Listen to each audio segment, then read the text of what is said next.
Did you know that there's a Google campaign out there that nobody in the real estate niche is using? No investors, no wholesalers, not even those fancy marketing agencies for real estate investors. They're not using it either. And one of our clients just used this thing and made a cool $32,000 assignment fee. This campaign is fresh, it's brand new, and because nobody's using it, it's the perfect way to get ahead of the competition. So in this video, I'm going to break it all down. How it works, why it's such a crazy opportunity, and how you can start using it today to crush it in your real estate wholesaling business. So this particular campaign is called a Google Demand Gen campaign. A lot of you are familiar with Google when it comes to doing lead generation for real estate wholesaling because you're used to hearing about Google pay-per-click. And if you're only focused on Google pay-per-click, then you are way behind because Google is changing, it's shifting. And whenever there is a shifting of the platform, it ruffles a bunch of things all over the place, but it also creates opportunities. And this is why I'm so excited about this, because the people who jump on the newest opportunities are the ones that make a killing. And I would love for you to make a killing in 2025 in your real estate wholesaling business. Now, Google Demand Gen campaign, when we look at the campaign types inside of the Google ecosystem, we can see here the different campaign types that are available. There's a search campaign, there's performance max campaigns, which we'll have to cover in a different video. There's video campaigns, which are YouTube campaigns, and there's demand gen campaigns. Now, in the future, Google says that they're going to roll in the video campaigns into the demand gen. So it's going to be all in one. And so really, it's important for you to learn and understand these campaign types because they're going to give you an opportunity to get ahead of the competition. Now, I'm going to break all these down, but I'm going to share with you here the cost per lead, which is something that most people ask, is that if you notice here in this column, it says $35 cost per lead and 46 and 38. You can see the number of conversions, 33, 12, and 8. Now, this here is a very low cost per lead. It's typical for you to achieve this cost per lead when it comes to, say, Facebook ads or TikTok ads, but certainly not Google. But this campaign is different. Now, in this campaign, we are targeting a variety of different states because we do nationwide wholesaling. That means that we're running ads all across a variety of different states and doing deals all across the country. With this particular campaign, there's a couple of different options with it. And this campaign will show both on mobile and also on desktop. The majority of the impressions on this campaign and the majority of the clicks were in the mobile feed. Now, this is most of the time the case with most platforms. So when we're advertising on Facebook, when we're advertising on TikTok, the majority of the traffic is coming from mobile devices. Now, although we did have on this particular campaign, now the way this campaign works is that you're taking this campaign and you're loading it up with assets. Instead of in the past where, say, you wanted to do a search campaign, so you're putting up, you're doing search ads, you know, for when you type in Google, sell my house fast, and those ads will show up. If you wanted to do a video campaign, then you do a separate, video, and then you put that in a separate campaign. If you wanted to do the content network inside of Google, then, that's where you go on websites and then you see the ads on the side of the websites. Now what they're doing is they're taking all of those and combining them all into one. So you load up that campaign with a bunch of stuff, and then you turn it on and you let Google find it and find the people. Now, at first you might think, oh, that sounds like problematic. Well, it is, and I'll show you why. However, in this scenario here, even though we added a bunch of assets, videos and images and all kinds of stuff to this campaign, the majority of the traffic came from images. Images are the thing, is what drove conversions. Now, I'm going to share with you what some of those images look like in a second. Now, here's the interesting thing. This works off of audiences in Google. If you think about it, Google knows more about you than any other platform, because think about it. You go into Google and you search all kinds of stuff. Like you might search, how do I lose belly fat? So then Google knows you have belly fat. You might be messaging is, how do I get a divorce? Ugh. Whatever you have in your life, Google knows everything about you. And so now what Google has done is allowed you the capability of targeting based on those options. And so there's audience targeting options for Google.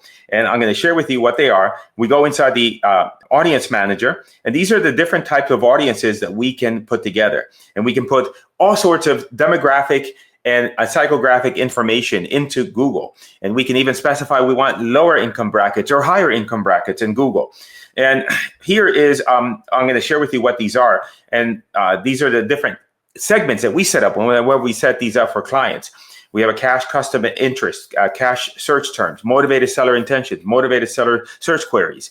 And so if I scroll down and show you what these look like, let me show you the search terms. So whenever somebody goes on Google and types in "sell my house fast," in Google search, if you have an agency, if you're advertising, then you're going to go ahead and have your ad served to those people. Somebody types "sell my house fast," your ad shows up, but you're going to pay a lot of money for those. But now that person then types that in, and then they go on about their day. They start doing whatever they're doing, but Google knows that that person searched for "sell my house fast." So then what happens is that now Google has identified that individual. And so now while they're browsing the internet, wherever they may be on YouTube, they may be on different websites. It doesn't really matter. They might be in their Gmail account. They are now going to start to see the ad because you can specify to Google that, hey, I want you to show my ads to everybody who searched "sell my house fast." Or, if you can see here, the search terms, all of these are search terms that are available that people have searched for, but now you can target those individuals. In addition to that, Google will take all those different searches and create a profile for these individuals. And they have different, what they call intentions. These are where Google believes that based on that particular user's search queries, their behaviors online, etc., that now they are interested in selling their property for a discount. And so then now we create what's called intention audiences. Now, when we put that in there, now there's also, in addition to that, there's what's called in-market audiences, which is where now Google takes this information, the search queries, they take intentions here, and then they also take other information that they might know about that individual because maybe they went to a home refinancing site and all those things, and then they'll create what are called in-market audiences. And so, for example, there's an in-market audience called property quick sale. There's an in-market audience called cash for homes, which encompasses all these different things together. And that's how, and that's why doing this in Google is so powerful, because again, Google is giving you the same capabilities and the same strength that you would normally get with Facebook, with their algorithm now that's available to you as an advertiser. Now, here are the images that we loaded up into these campaigns. You can see what these look like. Now, the tricky thing with Google is that they have a lot of placements. If you go on a website, you might see an ad that's a long ad, that's square ad. So you have to take these ads and load them up. Now, when we set these up for clients, and if you're interested, you can click the link in the description to find out more information. Then we set up all the different sizes of these ads. And you can use a service such as Canva in order to create these. And what you're doing is then you're putting all these into the campaign and then allowing Google to go out and figure out which is the best ad for the best person, etc. But you got to put all the sizes in there, including putting a logo of your company, etc. So then that way it gets you the most and the maximum exposure. Now, as we move on, then here as well, we actually then also put in videos, but they didn't get that many views. I think that's going to start to change, but you do want to go ahead and put videos in this campaign. Now, the way you do this is you have to create a channel for your real estate business. So you'll create a channel and then upload the videos to that channel. Don't worry, you don't have to do crazy videos like I do here. You just got to create a channel that it could even not have any videos at all. But we set this up for you too as well if you wanted to. And then we load that up. And now here's the thing. Here's the tricky thing. With Google, it's a little bit different than Facebook when it comes to budgeting. If you're in a small budget, say $600 a month, I don't recommend this. I don't recommend Google. I don't recommend this type of campaign. Why? Because with Facebook ads, and this is why we recommend Facebook ads for brand new investors, is because, and especially in a low budget, because on Facebook ads, we can start the campaign and immediately that same day we start to get leads right away at the target price that we want. With Google, sometimes it takes a little bit of massaging and a little bit of working through the campaigns and the account in order to get activity into the account and be able to then start generating leads. So if you're in a low budget, then you're going to eat up some of your budget just through getting the campaigns up and running and getting some initial traction. That's why if you're doing these campaigns on Google, I recommend a minimum budget of $1,500 a month, and then the sky's the limit. I mean, there's guys that are spending $100,000 a month. So it's a platform that works on a small scale, but that also you can then stay there and then just continue to scale that platform all the way up. But you do need a little bit of a higher budget than you would with if you're using Facebook ads. So now let's talk about this deal here specifically, how it came in, what they were asking for, etc. So this is how it comes in. Now this is in a, whenever we're working with clients, and if they don't have a CRM, then we set up a CRM using Trello, which is a very inexpensive way to get a free CRM up and running, low tech, but hey, it gets you, I mean, we have clients that are using this all day long and they get results, and it's very simple. So this is how the lead came in. Now, here's the thing. They were asking $70,000 for this particular property. And the condition they put in here that it's a mess, and it needs too much work and repair. So obviously it is the exact type of property that we need. One thing I didn't mention here in this particular video is that unlike a Facebook ad campaign that we can use lead forms, these Google campaigns require a landing page. This is an example of our landing page, and the type of landing pages that we build for clients is a very fast loading website. And the great thing about this is that when you click on the button, it shows up as a quiz conditional funnel. So if I put in that information there, then they click that, and then now they can select, I don't know why the formatting is off, I have to check on this, but they can select a variety of different questions, and then they will eventually get to the point where they'll be able to submit their information. Now, the most important thing about this is that you do need a converting website. So this is another layer of not complication, but rather things that need to be in place in order for the Google campaigns to work effectively. So it does require a higher level of skill required in order to make these work. Now, here's the thing that I want to point out. The final negotiated price on this deal was $17,000. Now, this is really, really important for you for a couple of different reasons. And that, a lot of times we see somebody that's asking a particular price on their property, and we want to be careful not to dismiss that deal, that lead is not being viable because they're asking too much money. A lot of times, most of the time, people don't want to reveal their bottom line on a form. And even if we ask for asking price on the form, they're still going to hold their cards close to their chest and not reveal that information. Now, however, in this particular property, if you remember from what they stated on the form here, they said that the property was a mess and the condition was not that great. And so it is it is exactly the type of property that we normally would be looking for. And so therefore now it is the right circumstances. And then this particular client just had to negotiate with this particular owner properly. Now, this particular property was located in New Jersey, in the Northeast. Now, you might say, well, gee, that's a very populated area, but not this particular property. This particular property here, if you notice, in New Jersey to the east of Philadelphia. But as we continue to scroll through here, you can see that it was in a fairly unpopulated area. I mean, it's close to everything, but it isn't it's not smack in the middle of the city. So we want to be careful not to misdiagnose a property when it comes in and we think, oh, it's in the middle of nowhere, it's not really a deal, but in the end it could be a $33,000 deal. Now, we do help clients. This is what we do. We actually help and analyze deals as they come in for clients and tell them exactly what to offer. And this is exactly what we did on this particular property, because I remember when it came in and we helped this particular client. Now, let's back up here and give you an idea of what this property looked like.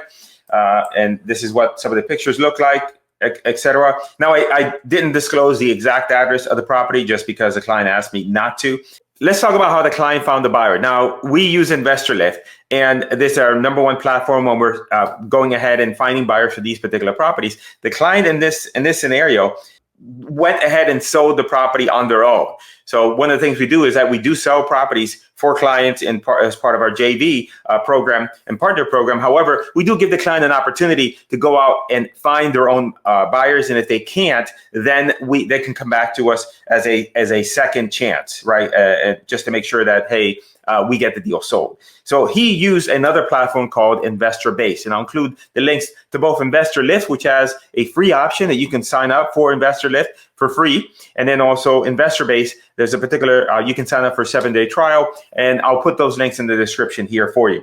Now, the way InvestorBase works is that you search for the property, and then it will come up here and will show you buyers that are available. Now, if you see the green dots here, those are properties that were purchased as a landlord property, and then these were properties that were purchased as a fix and flip, the blue ones here. Now, these are all buyers from the public tax records. So there's some nuances to this. You know, we use Investor Lift. We recently had sold a property in North Carolina where the buyer, like Investor Lift, has the same thing where you can go in and see the buyers that are available in the particular area.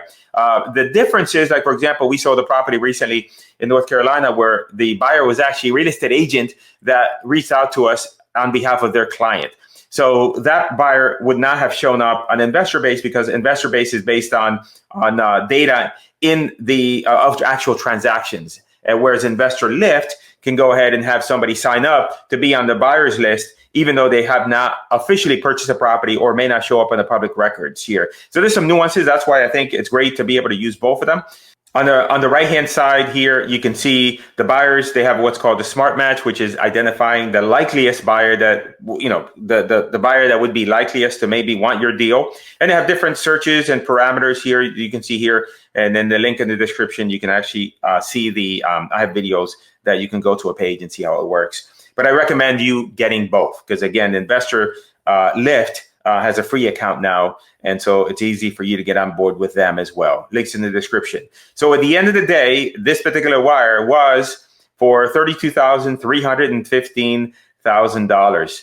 And, you know, I can't tell you, you know, I don't like to make any guarantees. So this is a great deal. Our average deal size is about 15K. So this is an above average deal. But think about the fact that if you're here and you're trying to make real estate wholesaling work, the fact that, and I get goosebumps just thinking about this, is that one deal can dramatically change everything for you.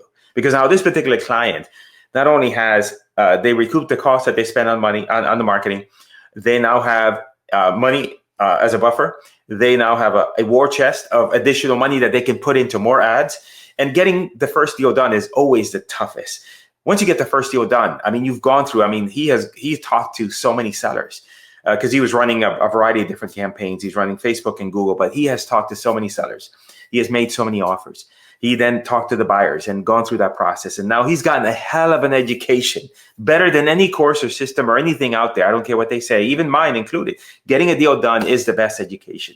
And now the next thing is getting to your third deal. Once you get to your third deal, then the next stage after that is how do you do 3 deals a month consistently? That should be your trajectory.